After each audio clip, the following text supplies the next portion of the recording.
आपका तो हो गया। Equal to, still continue. Ma'am चालू है अभी। ओके, अभी सारे सेशन नहीं हुए उसके। नहीं ma'am. Okay, so tell me any doubts, any issues जो आपको फेस करना पड़ रहा है या कुछ ऐसा।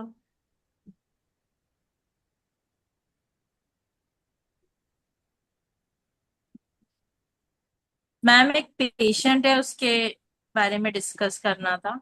बोलिए। मैम वो आरए का पेशेंट है। हम्म। मैम आरए तो साइकोसिफिलिटिक है ना? यस, इट्स उसमें मैम साइकोसिफिलिटिक asm, but we हम लोग have to सिर्फ catch only syphilitic symptoms. Okay. Okay, Yeah. तो सिफिलिटिक की रूब्रिक हम लोग लेंगे।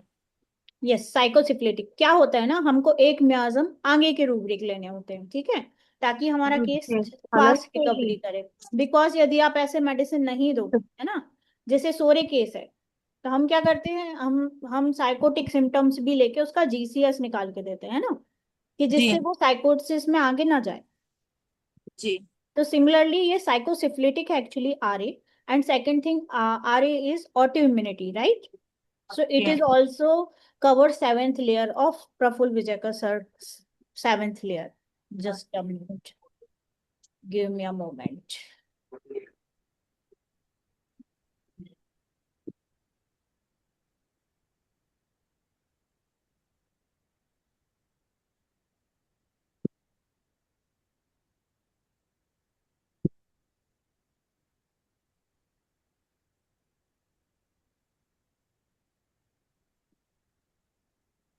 Yes. मुझे बस एक मिनट दो, ठीक है। सर का सेवन लेयर निकालती हूँ, then I will explain.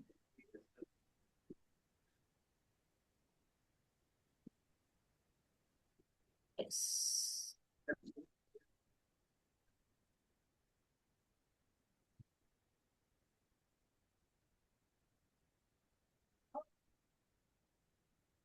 My slide is visible.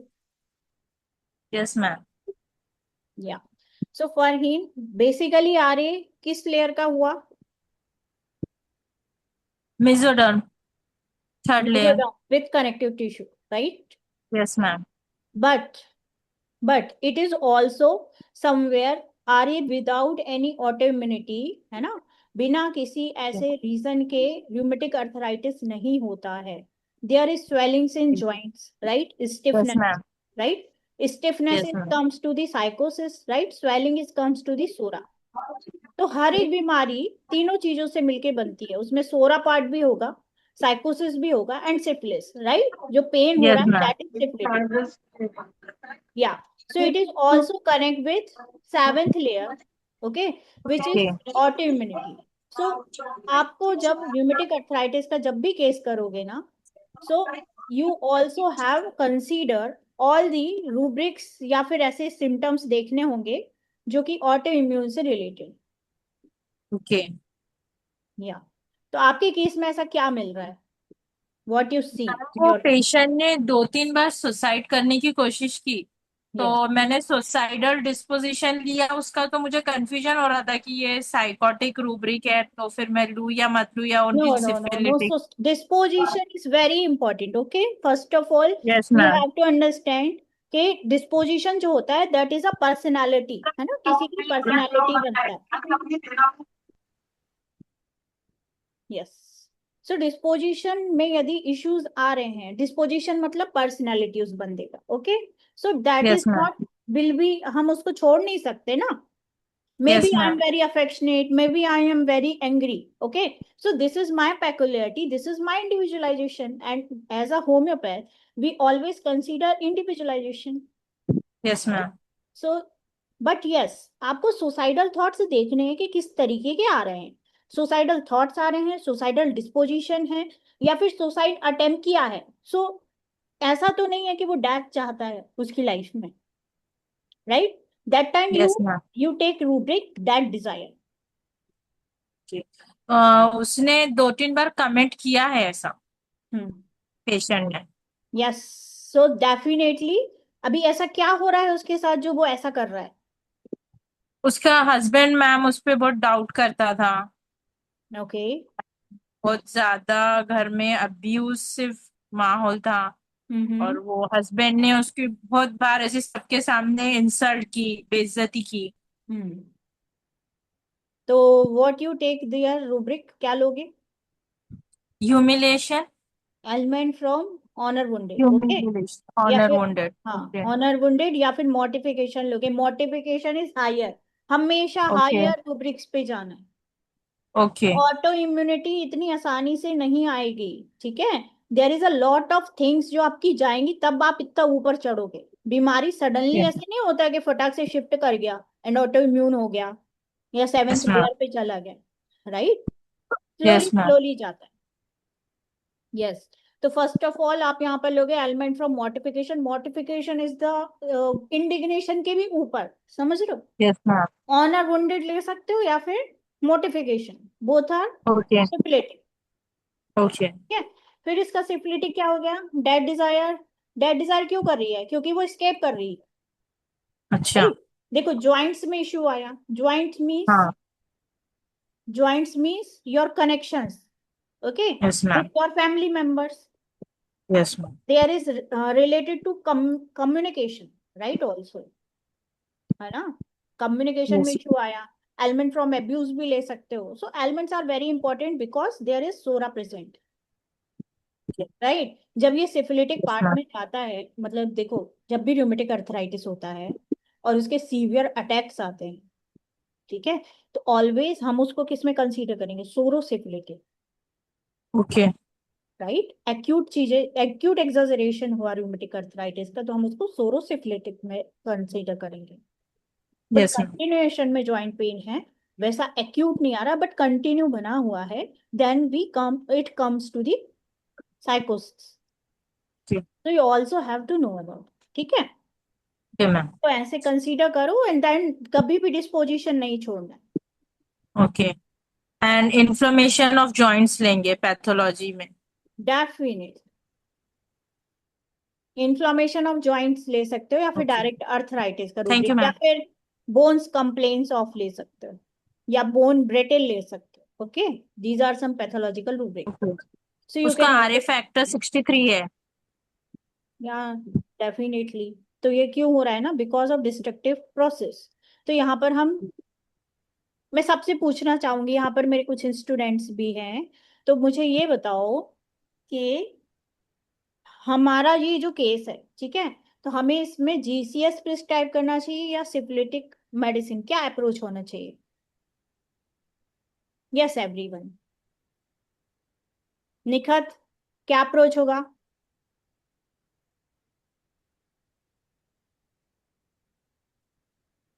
Saurabh ji आप बताओगे क्या अप्रोच करेंगे हम? हम्म। और मैम आपने क्वेश्चन क्या बोला, रिपीट कीजिए फिर मैंने से। ये पूछा है कि अभी जो डॉक्टर फरहीन ने उनका केस बताया, अकॉर्डिंग टू दैट, देखिए आओ ये तो मगर आप उसको, उसकी अप्रोच क्या रखेंगे? साइकोटिक अप्रोच, सिफिलिटिक अप्रोच, क्या रखोगे?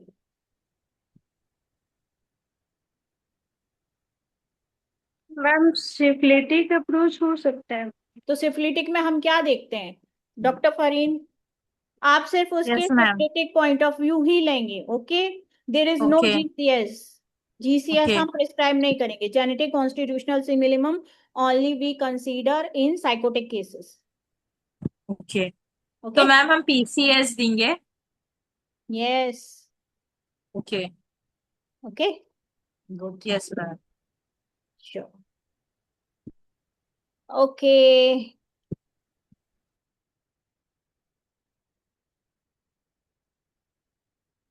सो एवरीवन, और कोई डाउट है? नहीं तो फिर हम सेशन के बाद में डाउट रखेंगे। आई am just prepare a small session for all of you, okay, a little case, क्योंकि बहुत सारे बच्चे क्लास में भी हैं, तो सबके लिए होगा, okay. So we will also share a case. Are you all ready and excited for case?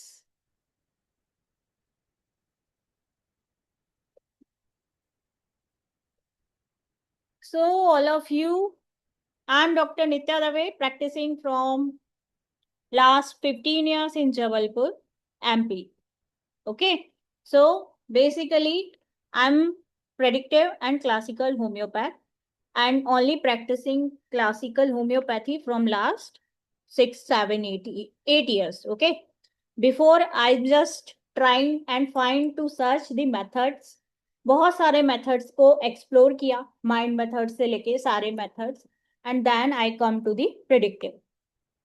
So I'm basically predictive homeopath and follow Dr. Vijayakar sir.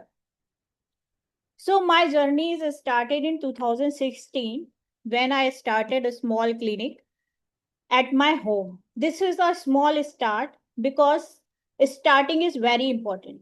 हमारे बैच में मैं बहुत सारे क्लासेस भी चला रही हूँ अभी फिलहाल तो हमारे बैच में बहुत सारे ऐसे बच्चे भी हैं जो ये सोचते रह जाते हैं कि हम कब से शुरू कर भी पाए कि नहीं कर पाए, बिकॉज वुमेन्स की लाइफ इतना नॉर्मल नहीं होती, it's not very predictable, right. शादी हो जाती है, शादी के बाद बहुत सारी चीजें आ जाती हैं, एंड देन सब लोग पीछे हटने लगते हैं कि मैं कर पाऊंगी या नहीं कर पाऊंगी। आई हैव अ स्टूडेंट जिनके साथ भी यही हो रहा है कि क्या हम प्रिडिक्टिव या फिर होम्योपैथी ऑनलाइन सीख सकते हैं। उनके साथ इश्यू आ रहा था कि वो सबके साथ घर में और चीजों को करके क्लिनिक्स में जाके नहीं सीख पा रहे थे। ओके, तो उन्होंने स्टार्ट किया कि please unmute your please mute yourself, thank you. So तो उन्होंने मुझसे बोला कि क्या कर सकते हैं, ऐसा कुछ वो है कि भाई हम भी घर में बैठ के भी सीख सकें और हम अपना प्रैक्टिस वापस से स्टार्ट कर सकें। सो एवरीवन, कहीं बाहर जाने की जरूरत नहीं है। यदि आप हाउस मेकर हो या फिर आप प्रिडिक्टिव या आप होम्योपैथी कर चुके हो and you love to serve humanity, right, लोगों को देना चाहते हो, तो डेफिनेटली आपको होम्योपैथी करना चाहिए। ये नहीं देखना चाहिए कि मैं घर पे हूँ, बाहर हूँ, कर पाऊंगी नहीं कर पाऊंगी, because start is very important. जब मैंने स्टार्ट किया था ना, ये मेरा एक छोटा सा क्लिनिक था, छोटे से रूम में मैंने स्टार्ट किया था। आई नेवर नो कि मैं एक बहुत अच्छा क्लिनिक चला पाऊंगी, मैं 2 क्लिनिक्स रन करूंगी। आज मैं 6 डिजिट इनकम करती हूँ, राइट। मेरे बहुत सारे रिजल्ट्स हैं, मैं डालती रहती हूँ, बहुत सारे रिजल्ट्स मैं शेयर भी करती हूँ। सो कुछ समय पहले, seeking the blessings of doctor Vijaykar sir, he is my गुरु। 2020 में सर से मुलाकात हुई थी, सर के डेथ के पहले। ओके, एंड सर से बहुत कुछ सीखने को मिला। सर ने इतना सब सिखाया, एससीपीएच किया। एससीपीएच के बाद ना मेरी लाइफ बहुत सारा चेंज हुई। In starting I am very shy, मुझे लगता नहीं था कि मैं कर पाऊंगी, प्रैक्टिस भी कर पाऊंगी, क्योंकि क्या होता है ना, इट्स वेरी हार्ड एंड आपके दिमाग में इतनी सारी चीजें होती हैं, it's a lot of burden, right. 2016 when I started, I'm really 10 year back, I'm not confident, even I'm not able to talk anyone, मैं लोगों से भी नहीं बोल पाती थी। ओके, जैसे आज मैं समझा पाती हूँ, आज मैं अपने आप को प्रो कर पाती हूँ। उस समय बहुत सारे इन्वेस्टमेंट्स थे, रॉन्ग इन्वेस्टमेंट किए, वेबसाइट बनवाया, बट नथिंग। क्यों नहीं? क्योंकि आपके पास जो पेशेंट्स होते हैं ना, वो आपका रिजल्ट देख के आते, and result is very important. Sir is the one जो हमेशा बोलते थे कि आपको आपके अपने ऊपर ना 24 आवर्स वर्क करना चाहिए और रिजल्ट के पीछे मत भागो, बट अपना 100% दो। जिस भी पेशेंट को ठीक करो या पेशेंट का केस लो, तो अपना 100% दो। हमें ये नहीं देखना है कि हम उससे कितने पैसे बना सकते हैं, हमें ये देखना है कि हम उसको कैसे रिजल्ट देख सकते हैं। धीरे धीरे, by the time, by God grace, I got very good results after predictive. Predictive के पहले I am not able to pay 45,000 of sir SCPH course. Okay, at that time मैंने हस्बैंड से लेके दिए, बट आफ्टर सर के course के बाद, sir की ब्लेसिंग से आई अर्न अ लॉट। और इसके बाद मैंने कभी भी, मुझे किसी से भी कुछ भी मांगने की जरूरत नहीं पड़ी। मैंने अपना मैकबुक खुद से लिया, अपना आईफोन लिया। I just want whatever I spend money, मुझे किसी से मांगने की जरूरत नहीं पड़ती। क्यों? Because of sir's teaching. So basically, I'm also gratitude to Dr. Amrish sir. He is my also guru. Sir के बाद सर ने बहुत सारा सपोर्ट किया है। उन्होंने हमें सिफिलिस के 7 लेयर्स बताए, जो मेरी लाइफ में, मेरी प्रैक्टिस में बहुत ही ज्यादा इंपॉर्टेंट रोल प्ले किया। बिकॉज सिफिलिस में हमें एग्जैजरेशन इंपॉर्टेंट होता है, डिस्टॉर्शन, देन फिर परवर्जन्स जिसमें आपके मॉरल अफेक्टेड होते हैं, हिस्टेरिकल चेंजेस हम डे टू डे क्लिनिक में देखते हैं, राइट। बट हम समझ नहीं पाते, हमको समझ में नहीं आता कि ये फ्रैंक सिफिलिस है या नॉर्मल सिफिलिस है, और इसके कारण क्या होता है, हमारे केसेस बहुत ज्यादा हाथ से निकलने लगते हैं। तो मैंने बहुत ज्यादा फोकस किया एंड स्टडीज पे। उसके बाद मेरे बहुत अच्छे रिजल्ट्स निकलने लगे, ऑनलाइन ऑफलाइन हर तरफ से प्रैक्टिस चलने लगा। देन जब मेरे पास मेरी एक स्टूडेंट से बात हुआ और उन्होंने मुझसे बोला कि मैम हम क्या कर सकते हैं, हमारे टीचिंग के लिए आप कुछ हेल्प कर सकते हो। Then I decided to teach everyone, and sir की ब्लेसिंग से, अमरीश सर की ब्लेसिंग से, okay, I started this from my birthday 1 June. So मेरा एम है सबकी हेल्प करना। जैसे मैंने रिजल्ट्स अचीव किए हैं with in a month, with conflicts, because conflicts is very important. आपका अप्रोच क्या है, that is also very important, right. और सब लोग कंफ्यूज होते हैं यहीं से, लोगों को पता नहीं होता कि हम क्या करें। TSH 9.51 था, 11 ईयर की बच्ची थी, and within a month it was 4, boundary पे आ गया, एंड इसके बाद बिल्कुल नॉर्मल हो गया। कई लोगों के TSH जो 7 थे, 71 ईयर ओल्ड मेल थे, इनका TSH बाउंड्री पे आ गया, देन बिल्कुल नॉर्मल हो गया। सो होम्योपैथी बहुत ही अच्छे रिजल्ट्स देने लगी। Polycystic ovarian diseases with in 1 या 2 मंथ्स में ही रिजल्ट आ जा रहा था।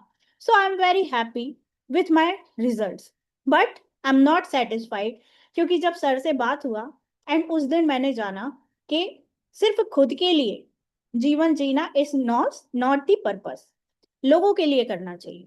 तो तब से मेरा टीचिंग का स्टार्ट किया मैंने, जिसमें मैं लोगों को हेल्प करती हूँ। मैंने एक ट्रेनिंग प्रोग्राम क्रिएट किया, जिसको मैंने level 1, level 2 and advance level 3 में कनेक्ट किया। सो लेवल 1 में मैंने बहुत ही बेसिक रखा, जिसके थ्रू आप सारी चीजें जो आपको समझ में नहीं आती, right homeopathy is very important. तो हमने इसमें nature's law of cure, theory of suppression, कि भाई व्हाट इज सप्रेशन। होम्योपैथी से सबको लगता है कुछ इश्यूज नहीं होते, but no, there is also suppression, right. आपकी रॉन्ग मेडिसिन है तो कई बार इससे आपका डिसीज ठीक नहीं होता, सिम्टम सिर्फ रिमूव हो जाता है।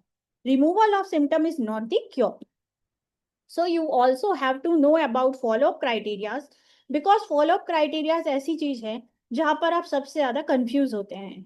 तो प्रफुल्ल सर के 7 लेयर ऑफ चार्ट जो हमने अभी भी डिस्कस किया, कि कैसे हमको मेडिसिन और कैसे हमको समझना है, कैसे हमको प्रोग्नोसिस करना है, because this 7 layer chart is very important. Disease हमेशा इस तरीके से अपवर्ड चलती है, और जब हम ट्रीटमेंट देते हैं तो बीमारी वापस से बैक आती है। तो हमको समझना है कि यदि हमने थायराइड का मेडिसिन किसी को दिया है या डायबिटीज का मेडिसिन हमने किसी को दिया है, तो यदि उसके बाद उसका थोड़ा बहुत बीपी बढ़ रहा है या घट रहा है, दैट इज ओके, क्योंकि उसकी बीमारी 4th लेयर पर आ गई है, ओके। और यदि ऐसा हो रहा है कि डायबिटीज का पेशेंट है, अभी उसका शुगर लेवल बिल्कुल नॉर्मल आ रहा है और उसको जॉइंट्स पेन या फिर ब्लड में इश्यूज हो रहे हैं, हीमोग्लोबिन कम हो रहा है, so that is also okay, कि डिसीज जो है that is progress good, 3rd layer पर आ रही है। तो हमेशा ये चार्ट हमारा बहुत हेल्प करता है, इसकी डीप अंडरस्टैंडिंग बहुत ज्यादा इंपॉर्टेंट है। तो मेरे कोर्स में मैंने ये सारी चीजों पे ध्यान दिया है। एम्ब्रियोलॉजी किस तरीके से हमको कनेक्ट करना है, पेशेंट के विर मॉरल और म्याज्म के अकॉर्डिंग रूब्रिक्स के बारे में भी हमने बात की है। तो इसके टोटल 20 सेशंस है, ये मैं एक छोटा सा आपको ब्रीफ दे रही हूँ, यदि कोई इंटरेस्टेड है तो कर सकते हैं। Then we will go for our case. तो आज मैं आपके साथ एक बहुत ही अच्छा केस शेयर करने वाली हूँ। सो in level 2 we will understand physiognomy, because face reading is very important। Patient आपके सामने आया, पेशेंट हर चीज आपको 100% ट्रू नहीं बताएगा। बहुत सारी चीजें जो होती है ना, पेशेंट अपने अंदर रखते हैं। आपको अंडरस्टैंड करना पड़ेगा कि पेशेंट हमसे सही बोल रहा है या गलत बोल रहा है, राइट। तो वो आप कैसे कर सकते हो, आप उसकी फेस रीडिंग के थ्रू भी कर सकते हो। Then German new medicine is very important, because आपको अब वो होम्योपैथी करने का टाइम नहीं रहा, now we are very upgraded, right. So doctor Hamer ने जो जर्मन न्यू मेडिसिन का कॉन्सेप्ट दिया था, हम इसके बारे में सब कुछ जानेंगे लेवल 2 में, जिसमें सारे आपके लॉज क्या हैं, फिर इसके केसेस में हमको जीएनएम किस तरीके से अप्लाई करना है, different conflict with different different layer, हर एक लेयर का एक डिफरेंट कॉन्फ्लिक्ट होता है जिसकी वजह से बीमारी प्रोड्यूस होती है, तो हमको उस कॉन्फ्लिक्ट को अंडरस्टैंड करना इज ऑल्सो वेरी इंपॉर्टेंट। तो लेवल 2 में हम डिलीरियम डेल्यूजन्स और उनसे रिलेटेड सारे रूब्रिक्स इन सब के बारे में जानते हैं। देन आई स्टार्टेड लेवल 3, जो आज ही से शुरू हुआ है। यदि आप लोग लेवल 1 एंड 2 करना चाहते हो तो आप इस सेशन के बाद मुझे मैसेज कर सकते हैं। Okay, so now we will start the case. So this is a case of acute appendicitis. Okay. So Vijay sir का केस है। I hope you all are enjoying. कोई क्वेरी आ रही है तो आप मुझसे पूछ सकते हो सेशन के बाद में, ठीक है। So we will start with this case. So everyone, एक यंग लेडी थी, she was admitted to the hospital for acute pain in abdomen and more on the right side. वो 1 साल पहले भी इसी तरीके से एडमिट हुई थी। She was suspected of having acute appendicitis and the surgeon wanted to operate upon her without any delay. तो सर्जन ने बोला था कि भाई अभी इसको ऑपरेट करना पड़ेगा without any delay. So the date of operation was fixed on Thursday. On Wednesday afternoon, her husband comes to the SARS clinic. This is not mine case. Actually मैं अपने केसेस मेरे क्लासेस में बताना ज़्यादा पसंद करती हूँ। ये सर का केस है and it is little tribute to sir because 4 अगस्त को सर का बर्थडे था एंड हम उस दिन क्लास नहीं कर पाए, so I just give little tribute to the sir. Okay, so Vijay sir के पास वेडनेसडे को वो पहुंचे क्लिनिक में, asked whether operation could be avoided by the homeopathy. उन्होंने ये पूछा, देखो होता क्या है, हम होम्योपैथी को बहुत फॉर ग्रांटेड ले लेते हैं, हमको लगता है कि यार होम्योपैथी से कुछ होगा कि नहीं होगा, but no, homeopathy is very good actually. Even आपके डेडली केसेस जहां पर आपको बहुत कम होप लगता है, राइट, आपको होप भी नहीं है कि भाई ये ठीक हो पाएगा, वहां पर भी होम्योपैथी बहुत अच्छा काम करती है। तो as a homeopath is a blessing. तो अपनी स्किल्स को हमेशा क्या करना है, इम्प्रूव करना है ना, अपने ऊपर काम करना है, और आप जितना ज्यादा अपने आप को इम्प्रूव करोगे उतना ज्यादा आपको सक्सेस मिलेगा। So never stop. Okay, so sir के असिस्टेंट ने बोला कि इमीडिएटली आप इनको हॉस्पिटल भेजो यदि ऑपरेशन के लिए बोला है। He circumstance that he led to the diagnosis were recurrent pain on the right iliac fossa last 6 to 8 months and with high white blood cell count and high number of neutrophil and pus cells in the urine. So UTI भी था, high pus cells थे, neutrophil भी increase था।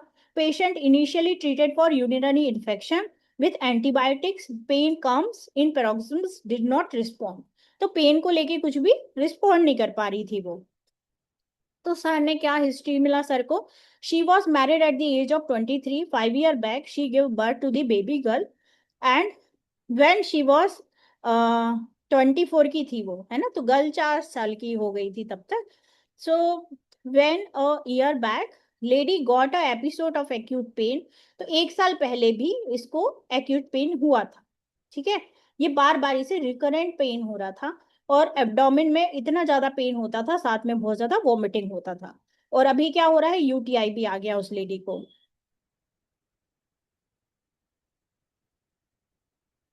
So she was admitted in the hospital, was diagnosed due to the pain of cystitis. She was treated with antibiotics, painkillers, and pain subside हो रहा था.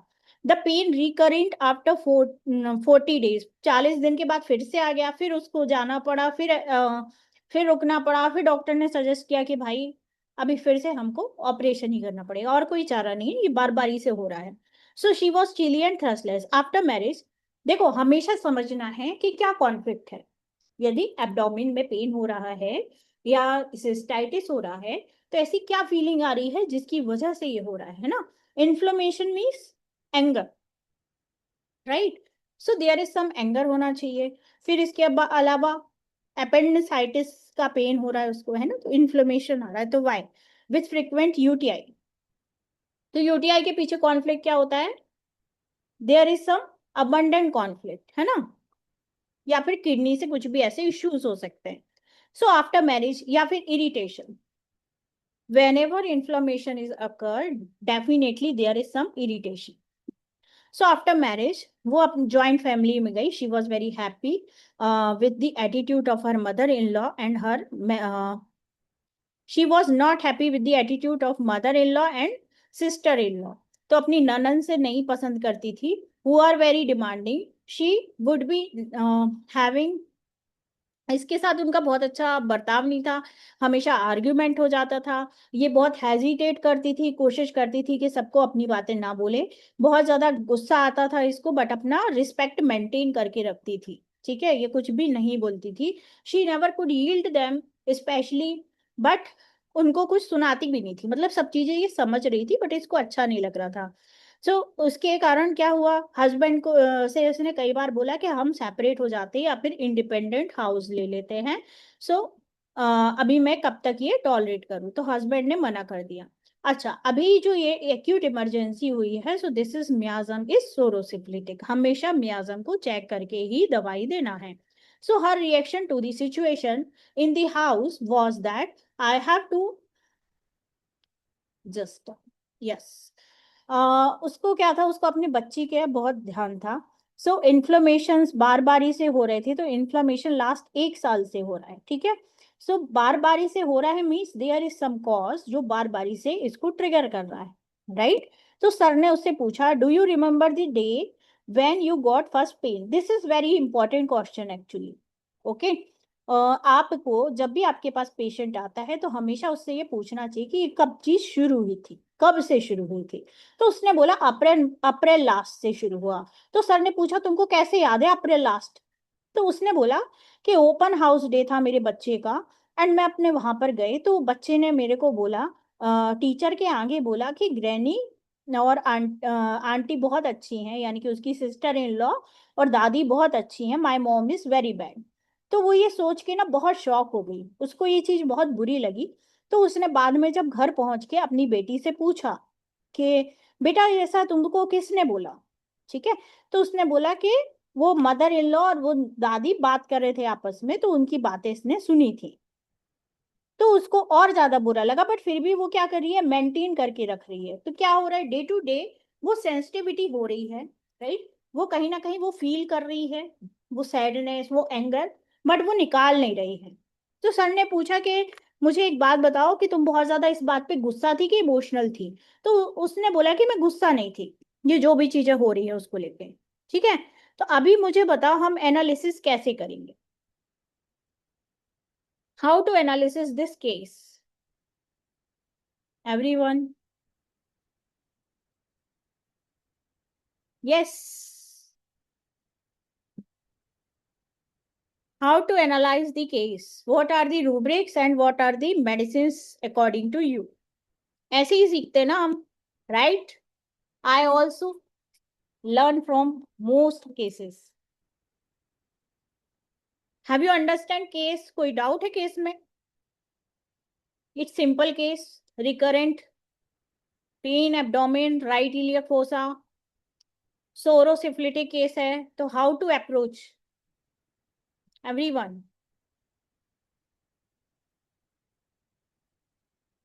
किस तरीके से केस को देखेंगे?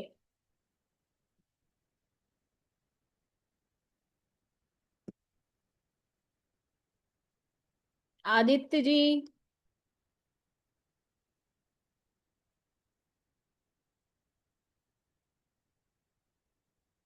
देखो, सबसे पहले हमको क्या देखना है, हमको ये देखना है कि केस किस म्याज्म से कनेक्ट है, right. Case is psorosyphilitic, acute case है, एक्यूट एक्सजरेशन हो रहा है, राइट। अब ये बार बार हो रहा है, क्यों हो रहा है, क्योंकि बार बार हॉस्टिलिटी बनी हुई है। क्या होता है कि हर व्यक्ति विशेष का ना डिफरेंट वे होता है लाइफ को जीने का, थिंकिंग होता है, हर कोई एक्सप्रेसिव नहीं होता, राइट। तो बार बारी से क्या हो रहा है कि कहीं ना कहीं इसको कुछ ऐसी चीजें सुननी पड़ रही हैं जो इसको पसंद नहीं आ रही। तो अभी इसको अफेक्ट क्या हुआ, कॉज क्या हुआ, दैट इज ऑनर वुंडेड। क्योंकि जब वो ओपन स्कूल डे था, वहां पर बेटी ने टीचर से ये बोला कि मेरी मम्मी खराब है ना, एंड मेरी दादी और जो उसकी बुआ थी वो बहुत अच्छी हैं। तो ये चीज इसको क्या हुई, इसको बहुत बुरी लगी। प्रॉब्लम किस तरफ है, राइट साइड है, राइट। अपेंडिक्स हमेशा राइट साइड में पेन करता है। विथ शार्प इंटेलेक्ट है इसका, राइट, चीजों को भूल नहीं रही है। स्टिचिंग पेन है, और पेन कैसा है इसका, स्पॉट्स में है, राइट। वर्स बाय जार, तो थोड़ा भी मोशन होता है ना तो बढ़ता है।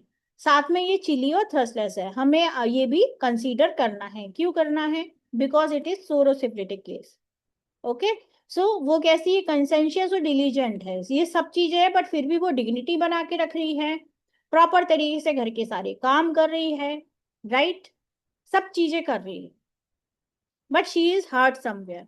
तो अब हम क्या रूब्रिक लेंगे, कोई बताना चाहेगा आप में से, someone? Hmm,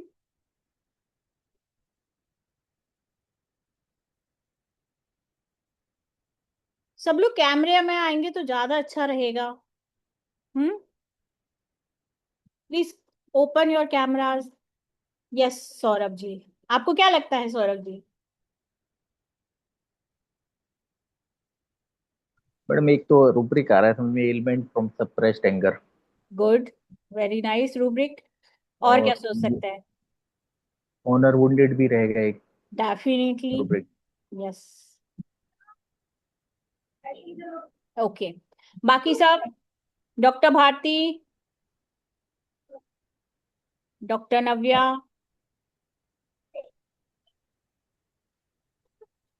please unmute yourself, put some information from yourself. Yes, chat box पे। Okay Aditya, very nice. Ignatia, mildness, suffering, very good, very good, very good Aditya.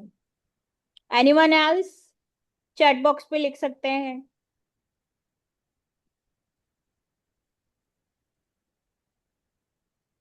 Okay, so I am just sharing my slide. Okay, so this is really ignatia. Okay, so there is a lot of injustice, right? But हमने यहाँ पर क्या rubric लिया, हमने syphilitic rubric लिए। Pain, pain is very important. Okay, जब pain का हमको पेकुलियरिटी पता है, तो हमको क्या पता चल रहा था, पेन स्टिचिंग पेन हो रहा है, स्टिकिंग पेन हो रहा है उसको राइट साइड में, तो हम डायरेक्ट ले लेंगे, ठीक है। फिर उसको स्पॉट में हो रहा है pain, right. So pain general spot in small, small spots में हो रहा है, तो ये वाला रूब्रिक लिया अपन ने। साथ में थोड़ा भी मूवमेंट होता है तो उससे उसको एग्रावेशन होता है, जार स्टैपिंग एग्रावेशन, थोड़ा भी मूवमेंट में एग्रावेशन, ठीक है। राइट साइडेड, तो डायरेक्ट लिया, side is right, and ailment from honour wounded. देखो, ऑनर वुंडेड लो, मोर्टिफिकेशन लो, इंडिग्नेशन लो, ठीक है, तो भी आएगा सेम ही मेडिसिन, राइट। अब यहां पर हम यदि ले लें, injustice cannot support, that is also Ignatia, right. Delusion marriage, that is also Ignatia. Why, because Ignatia के लिए ना, इग्नेशिया कैसी है, अभी उसकी सास कितना भी बुरा बोल लेगी, ठीक है, बट वो कुछ नहीं बोल पाएगी, उसको कुछ नहीं बोलेगी। क्यों, क्योंकि वो डिल्यूजन मैरिज में होती है। उसको हमेशा ये लगता है कि कहीं मेरी कोई बात किसी को बुरी ना लग जाए, ओके, कहीं मेरे साथ कुछ ऐसा गलत ना कर दूं मैं। तो वो हमेशा कंसाइंस में होती है, ठीक है। इसलिए इग्नेशिया को सबसे ज्यादा सीवियर हिस्टेरिकल पेन्स होते हैं। तो कभी भी ऐसा केस आए, स्पॉट में पेन हो रहा है, अपेंडिसाइटिस हो रहा है, एक्यूट केस है, बहुत ज्यादा प्रॉब्लम हो रहा है, या इंडिग्नेशन मॉर्टिफिकेशन कॉज मिल रहा है, so you can think of Ignatia. Okay everyone, I hope you understand with this short case. तो हमेशा एनालिसिस करते समय देखो कि क्या मियाजम है, क्या अफेक्शन हो रहा है, what is cause and what is effect. Effect क्या है, स्टिचिंग पेन होना इफेक्ट है ना, जर्क होना इफेक्ट है। उसने क्या किया, उसने अपने गुस्से को दबा लिया, ठीक है, सो इंडिग्नेशन में है ignition. So this is case about ignition.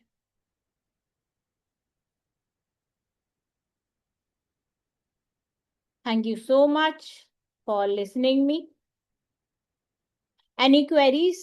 आज हमारा मंडे क्लास भी होता है, डाउट क्लास, तो वो कोई क्वेश्चंस है तो आप पूछ सकते हो. Now we will talk about only questions answers. Yes everyone, समझा के सबको? कोई क्वेश्चन है इससे रिलेटेड? यदि आप लोग पूछोगे नहीं तो मैं कैसे समझूंगी कि आपको क्या समझा?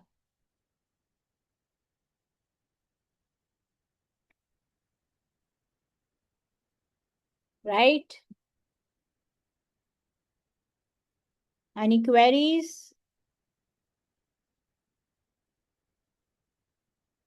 बताइए सोरोसिफ्लिटिक केसेस में हमको कैसे अप्रोच करना चाहिए फिर according to this.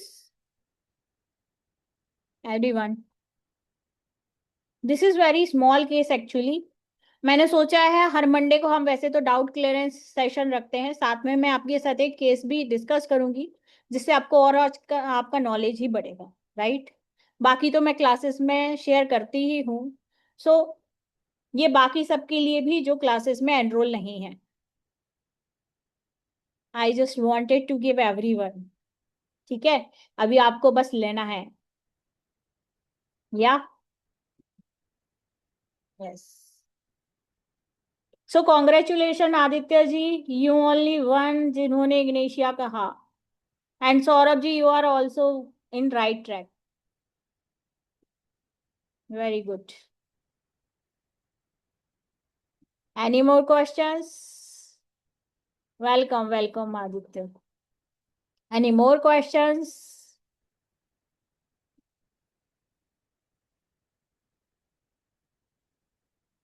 Any doubts? Doctor Farheen, any more doubts? कोई केस में इश्यूज हो रहा है? No ma'am. ओके. बहुत सारे लोग डाउट वाले आए ही नहीं है. मैंने शेयर किया था लिंक. फिर क्या ही है ना, फिर आप लोग पढ़ते जाओगे और जो डाउट रहेगा वो रह जाएगा, फिर कैसे ही चलेगा. चलो ठीक है, देखते हैं जो भी क्वेश्चन रहेगा, यदि कुछ हो तो then will let me know. Okay, group में पूछ सकते हो.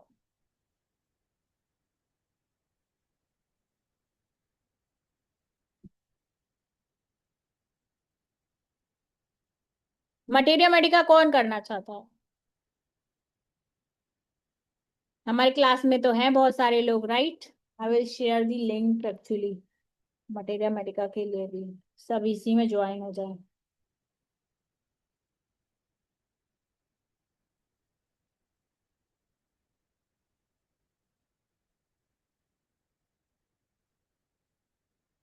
हाँ मैम.